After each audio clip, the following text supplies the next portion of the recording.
Good evening, everyone. Welcome to our open day.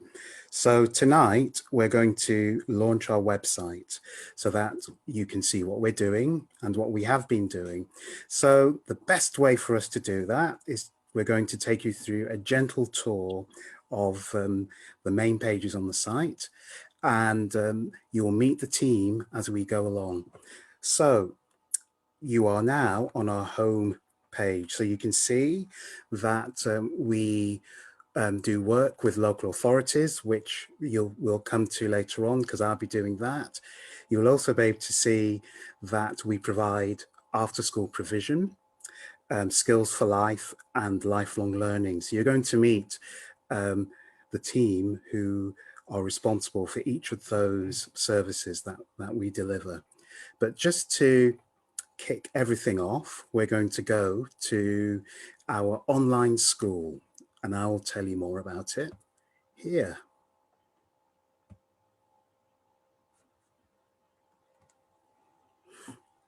So because of COVID, we had to really think quite long and hard about how we were going to continue to deliver our services that we used to do face-to-face, and how we were going to convert that into an online service.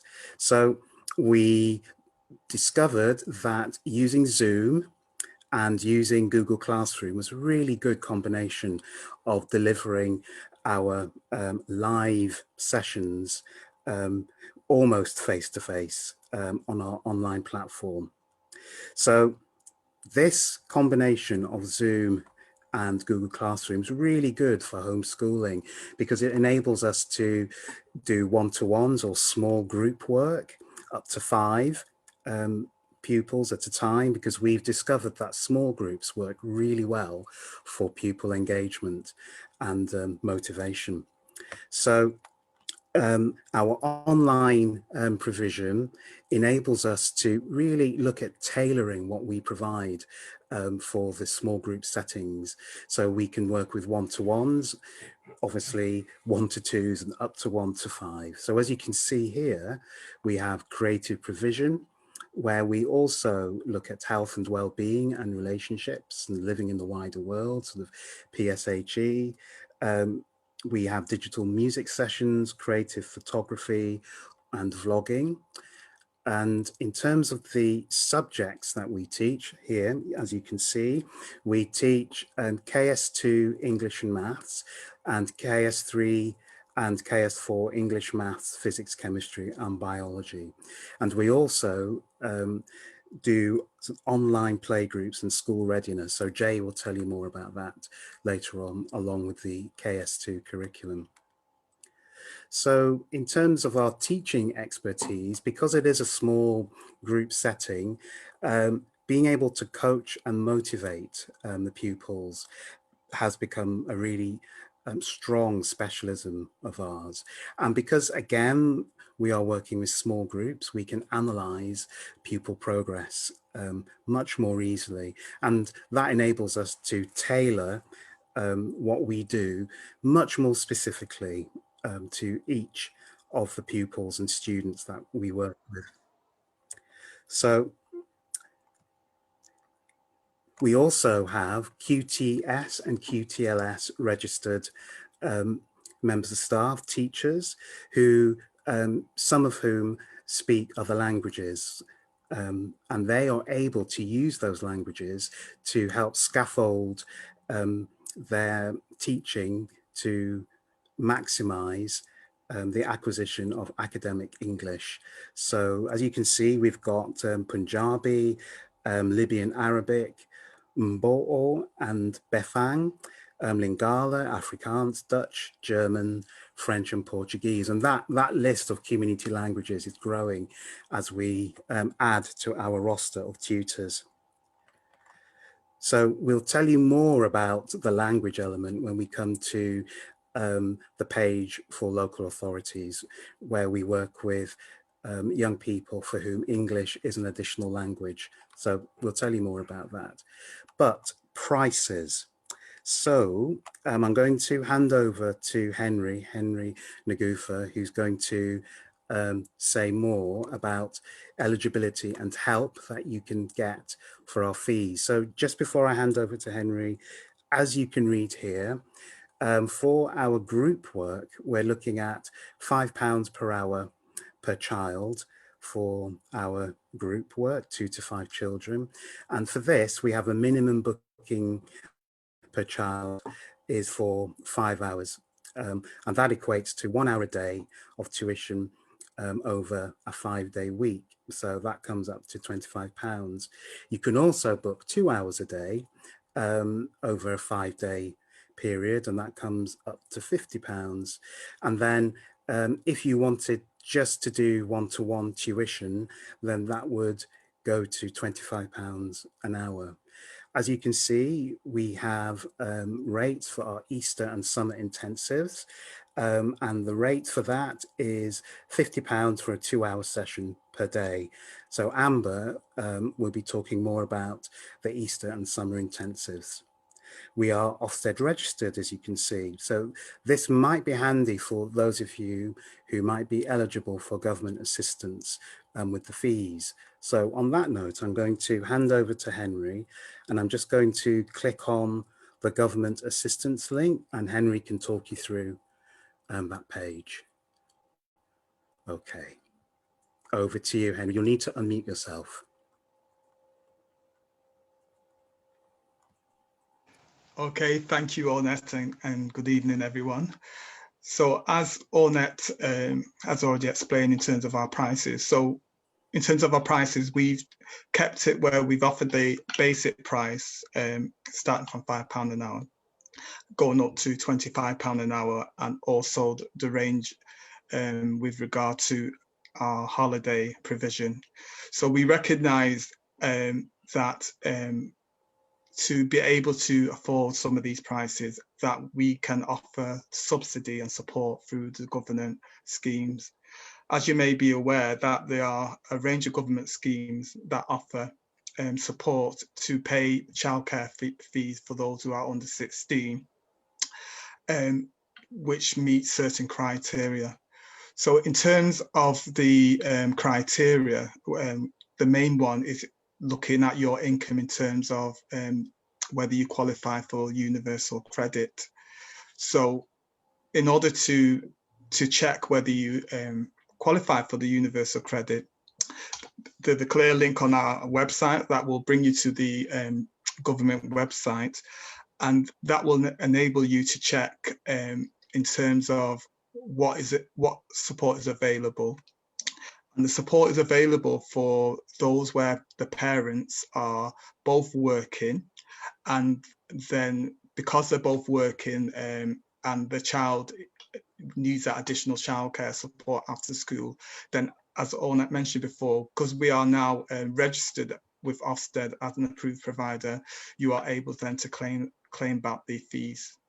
So we're trying to keep it simple, and we're trying to keep it bespoke, because we recognise that everyone's circumstances are different. So what we are willing to do is that we are able to arrange an appointment with you where you can come, and we will go through your circumstances and be able to look at how much you will be able to qualify, and then in support you in terms of applying for the fees that are available. So what we would also want to point out at this stage is that in order for you to qualify, that your child again will need to be under 16, attending approved provider, which we are. There are certain arrangements and certain rules regarding whether you can apply for advance payments, and whether that in terms of applying for the advance payments, where they will cover all the costs. So the key thing is that the government will pay up to a maximum of 85% of the cost. So what we will do then, depending on how many times and how many hours your child will be allocated at attending our sessions, then we'll work out the weekly costs, and we will also work out the monthly costs, depending on whether you're going to access the provision full-time during the week, or whether you're going to access a provision during the holiday scheme as well. So based on what you propose to book in advance for your children, we will work out the monthly cost, and then we will work out what subsidy that will apply, which is up to 85%. So one way of looking at it as well is that each child will qualify for a maximum of £646 for one child. Or if you've got two child, it's a maximum of £1,108 that you'll be able to claim. So even if you are sending your child for the full, taking the full allocation of 2 hours a day, which is £50, and then you times that by 5, up to £500, then that should be sufficient to cover for 85% of that cost. So rather than trying to go and discuss all the different scenarios, if you want more information, on the webpage is my email, which is henry@meap.org.uk. If you just email me, we can arrange a one-to-one, and then we can go through the prices in more detail that suits your circumstances. And I'll just hand back over to Ornette. Thank you. Brilliant. Thanks, Henry. So let's move on to our next provision, after school. So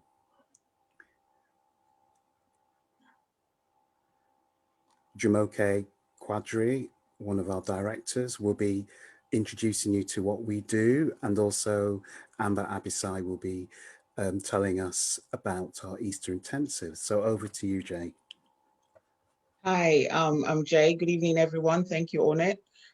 So we want to run you through what we do on our after-school provision, and we take a collaborative, partnership-based approach to learning and what we can do for you on our after-school provision. We bring together a range of expertise from across the community to provide nurturing, engaging, and educational activities at the end of the school day. We have, tuition classes delivered by our qualified teachers and professionals online to children in nursery, reception, and primary as well. Also in health education, this includes health education, community action, youth work. Our social action and extracurricular activities are accredited with a L3 extended project qualification and the Arts Award. We aim to be a center of excellence in our community. For the benefit of our children and the young people, we draw together the rich variety of skills, assets, and people and energy already present within us as a team. We teach foundation subjects at KS1, KS2, and we also deliver math, English, and sciences at KS3 and KS4. Also, we specialize in school readiness, early years delivery module. So every child we know is unique, and they're constantly learning to be resilient, capable, confident, and self-assured. So our good level of development is achieved via the EYFS curriculum key areas of the early learning goals, and the prime and specific areas of learning. So we have the 3 prime areas of EFS, which are the communication and language, personal, social, and emotional development, and the physical development, and also the 4 specific areas, which are the literacy, math, university, understanding the world, and excessive arts and design. So those are the things that we do, just to get all the children ready for up to 5 years old, as well as our face-to-face provision.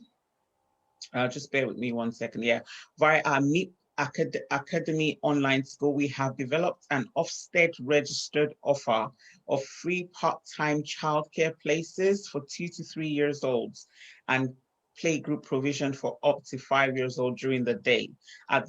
Presently, we're offering online playgroups to children under 5 years old, and it's always so exciting to see the children log on a weekly basis, hearing their names being called out from a screen, you know, as the session starts. So that's really good for their development as well. We believe that our school readiness provision aligns with the Mayor of Greater Manchester at Deborham's comments when speaking at the Manchester School Readiness Summit on Thursday, February. That was a couple of years ago. As members of the Greater Manchester Combined Authority VCSC Task and Finish Group for School Readiness, we are committed to working with our Greater Manchester partners to achieve better outcomes for our children. Thank you. Thanks, Jay. So to tell us about our forthcoming, up-and-coming Easter intensives, I'm going to hand you over to Amber. So Amber, oops, I've opened the wrong news item. Bear with me. Here we go.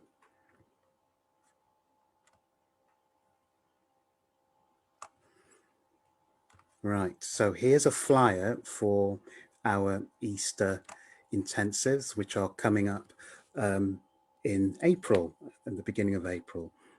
Over to you, Amber. You might need to unmute yourself. Thank you. Thank you very much, everyone. My name is Amber Bisai, and I'm going to take you through 2 programs that we run. In addition to the Key Stage 2 and to Key Stage 4. The program we running at the moment, we're registering for the Easter Intensive program, and that is for year 10 and 11.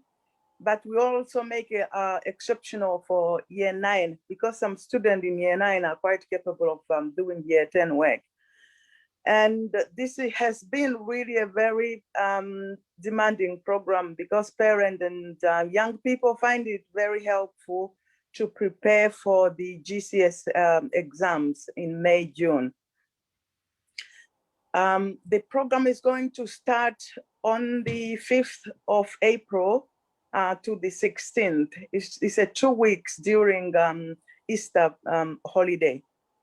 And it will run online, but with the lockdown easing up and the student going back to school, if there are parents who want to do face-to-face, because I could imagine that most students really want to catch up with the face-to-face, because it's as much as the online learning, very flexible, good to, you know, to reach from everywhere, every around of the corner of the country, because we can have students as far as London and other parts of the country.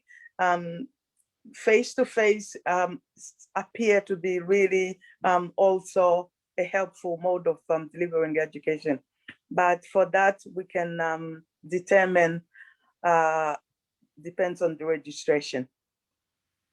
The other program we run is the summer holiday program, and that is for year 7 to year 11 students. The dates and registration packages will be distributed or sent to all our oldest students and parents. And for the new potential clients, all the information will be posted on the website. So if you want to keep monitoring our progress and what we do and the programs that are coming up, please feel free to log on to our MEaP website at any point in time, and you will be informed to all the programs that we are doing. If you will have any questions regarding either Easter program or summer intensives, you can email amber@meap.org.uk. or you can literally email to info on the email on the website, and we will get back to you. So any question with fees, please feel free to consult Henry. And as we heard from Henry, that supports are available.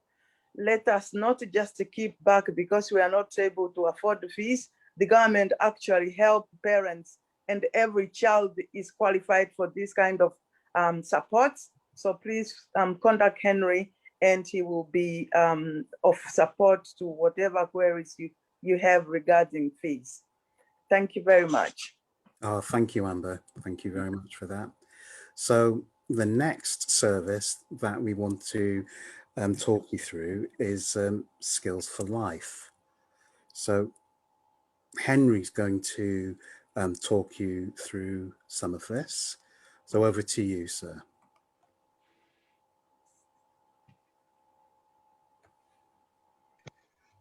Okay, thank you again, Ornette. Okay, so we've heard so far in terms of the provision and education support we provide for the school readiness and for the primary school age and for the secondary school age. So for Skills for Life, we mainly focus with post-16 education, in particular just working with those young people that are not in education, employment or training. And the idea really is to support them in terms of developing their interpersonal skills. We also currently running a program for self-employment and employability. So on that program, young people are able to develop and to learn about business planning, and in terms of setting up their own business and enterprise. And the key focus of that is how they can use those skills they learn from that to then develop their employability skills. It's also about helping them to build a portfolio and build their career plans, and also their individual learning plans. And what we also recognize that in a fast-paced changing workplace, that young people also need to be developing their leadership skills, their team building skills also. And where we are looking to develop this work in terms of Skill for Life is also around the digital inclusion and digital support. So we are looking to see how we can offer more support around digital inclusion in terms of helping young people to use that as a way to set up their businesses, using that as a way of helping young people to access more opportunities, as well as the business enterprise and the training and the planning and developing their skills for life. We also quite keen as well is to ensure that there are equal opportunities and diverse support that's available for young people as well. And Skills for Life is also about engaging right across the age range, because we recognize that there are people who at some point would like to change their careers. It's about learning new skills. So what we do try to offer new opportunities for people to do that. And also as part of the program as well, we offer support and training for those who want to become mentors, and if they want to give back in terms of supporting young people as well. And what we also keen to do is also provide work experience and voluntary experience within the range of partners.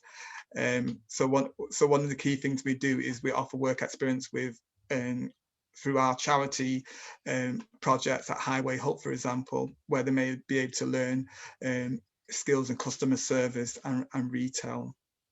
So we do offer a range of programs supporting young people, encouraging lifelong learning, which Ornette will be talking about in more details as we go through the rest of the website and presentation. So thank you. Thanks, Henry. So over to me, lifelong learning. So we believe that in addition to the age groups that Henry was talking about, the 16 to 24-year-olds, we believe that older people and the wider community at large also should be learning, should be lifelong learners. So we deliver a range of programs aimed at wider community learning, but also we have a global citizenship curriculum. So this is particularly exciting for us, and I'm just going to zoom down to one of our case studies. There we go. So we have a program called Youth Bridges. So at the moment, this is about introducing young people from the UK to their counterparts in Brazil and in the Gambia. And we're hoping to expand the range of countries involved in this initiative later on in the year. And because COVID is obviously a major thing that's on our minds, we just thought it would be good to have our young people compare notes with their counterparts in different countries, just to see how young people from around the world are coping with the COVID-19 crisis, and to see what coping mechanisms and best practice can be shared. So we've had 3 meetings at the moment, and they've just been really, really wonderful in terms of getting the young people. So the young people have ranged in age from about 16 through to 25, 26. And it's been really quite refreshing and quite inspiring to hear how they've been coping with trying to make their dreams come true despite everything being shut down. So we're hoping to develop this, as I said, with more countries and to have it more youth-led, and obviously look at the international element of that. Now that will feed into our global citizenship program, where we thread all of that across our curriculum provision. So with the work that Jay and Amber lead between the early years and foundation stages and key stages 1 and 2 through to key stages 4, we are trying to thread our global citizenship, and we focus our global citizenship in Ubuntu, which is an African philosophy to education that is socially justice based. So yes, that is that page and our exciting program that I wanted to introduce to you. And then the last page, I think, is back to me, local authorities. So you heard about our community languages that we provide. So in our virtual school, we do provide tuition for young people who might not be able to access the mainstream curricula in English and maths. And we do this primarily through working with local authorities. So at the moment, we are on the books in terms of their flexible purchasing systems with Cumbria County Council, Bury City Council and Manchester City Council. So we work with referrals with young people for whom English is an additional language. And the work that we do tends to be at the moment about getting them to consolidate their curriculum skills in their native language so that they can then develop their academic English language skills to access the key stage curriculum in mainstream. So as you can see, those are the languages that we currently offer. We also work with young people who have special educational needs, specifically specific learning disabilities or learning difficulties such as dyscalculia or dyslexia or ADHD. For us, because of our small group work and the bespoke sort of tailored nature of the curricula that we can create for the individual, this really suits people with a SEND statement. Again, that young people tend to be referred to us through local authorities. And of course, through the local authorities, we work with looked after children, which are the kind of majority of children that we work with from local authority referrals. And it's those children who tend to have either SEND or SPLD or EAL. Now, we also have the facilities for alternative provision, or APs.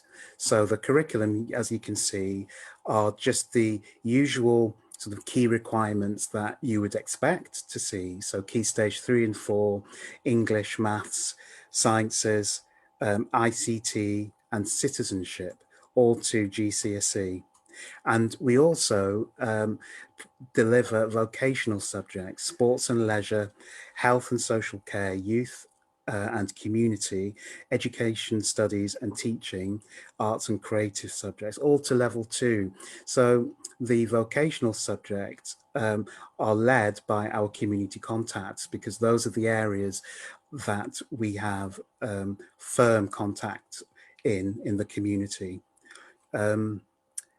So that, I think, sums up our page for this. So in terms of our alternative provision, we are sort of looking at a holistic approach to working with our young people. So outreach strategies for attendance, we're looking at multicultural competency training for all teachers, which ties into the Ubuntu that we were talking about before, the African philosophy to education, which is a social justice pedagogy based on restorative justice, moral justice, and I've just forgotten the third one, but it will come to me. And as you can see, we are a SEND supportive, we have a SEND supportive culture across the school, right through to the staff training and the involvement of relevant specialist practitioners. Overcoming motivational deficits through a culture that celebrates learning. Now, working with small groups and one-to-one, particularly on an online setting, actually enables us to tailor working in a highly motivational way for our learners. And of course, encouraging excellence by providing stimulation and challenges and opportunities for children for excelling. Again, that falls into the fact that we can highly specialize and tailor our program.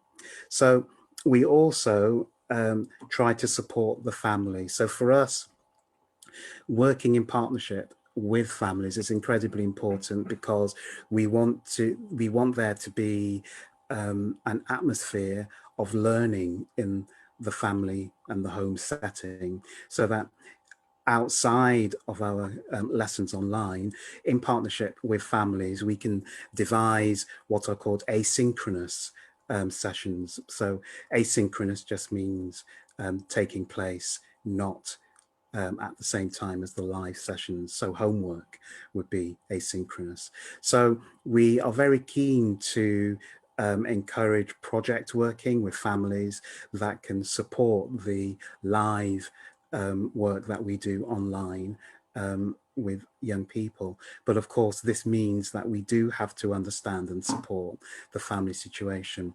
So Henry talked about our digital inclusion strategy. So part of that includes looking at how families access online support. So we are able to loan laptops and smartphones and other pieces of equipment to enable our families to access our services online as part of working in partnership with them and sort of getting an education plan for their children. Now, safeguarding is really, really important. So of course we safeguard in line with the statutory guidance for keeping children safe in education, but we also have a thorough and up-to-date online safeguarding policy and protocol, since working online has become more of a main activity for us. Okay, so I think we have covered our main pages. So we've spoken about our online school, which threads all of our service provision together into one digital platform.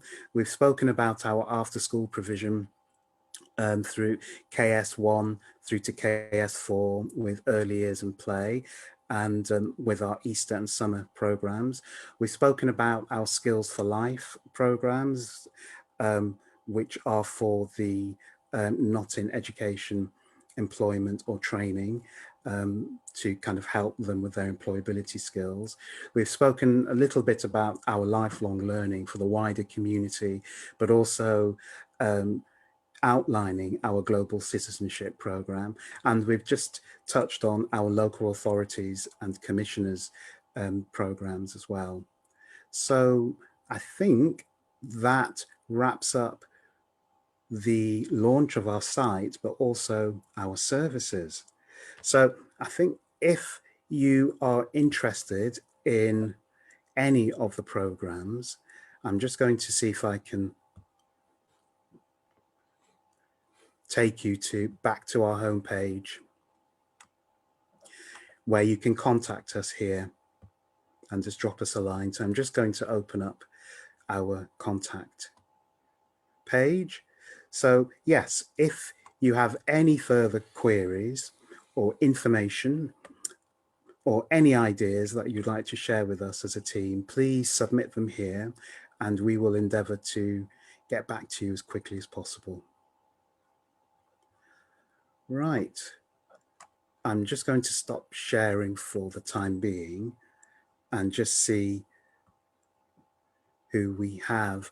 So do we have any questions? And don't worry, if we don't, you can submit them on our contact page.